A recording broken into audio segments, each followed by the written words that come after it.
अगर जहल ढारे जइहा छौड़ी चढ़ते सबनवा अगर जहल ढारे जइहा छौड़ी चढ़ते सबनवा आगे बाबा के कृपा से पै में डीजे वाला सजनवा आगे बाबा के कृपा से पै में डराई बर सजनवा आगे भौनिया धतूरा बात करी है पूजनवा आगे बेला के पताइया से करी है पूजनवा आगे बाबा के कृपा से पै में डीजे वाला सजनवा आगे बाबा के कृपा से पै में डराई बर सजनवा बाबा के कृपा से पै में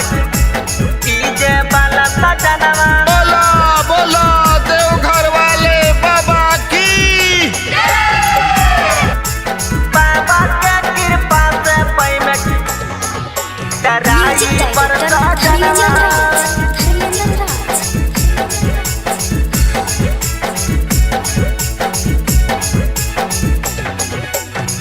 गाड़ी पर बैठा के घुमैतौ छौड़ी देवा घरवा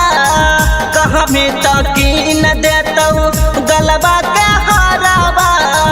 गलबा के हरवा हे गे गाड़ी पर बैठा के घुमैतौ छौड़ी देवा घरवा कहाँ में तो कीन देतौ गलबा के हरवा पूरा कर देथुन छौड़ी सोचल तोर सपनवा आगे पूरा कर देथुन छौड़ी सोचल तोर सपनवा आगे बाबा के कृपा से पै में डीजे वाला सजनवा आगे बाबा के कृपा से पै में डराई बर सजनवा बाबा के कृपा से पै में डीजे वाला सजनवा बोलो शंकर भगवान की जय। बाबा के कृपा से पै में डराई बर सजनवा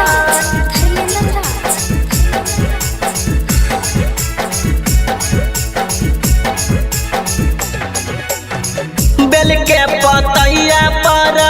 लिखे भोले दानी गे हरदम लाभ पै मही होतौ नहीं हानि गे हे गे बेल के पतैया पर लिखे भोले दानी गे हरदम लाभ पै मही होतौ नहीं हानि गे रोहिता बस मंगैहा छौड़ी रोड़िया चंदनमा हे गे राबिया से मंगैहा छौड़ी रोड़िया चंदनमा आगे बाबा के कृपा से पै में डीजे वाला सजनवा आगे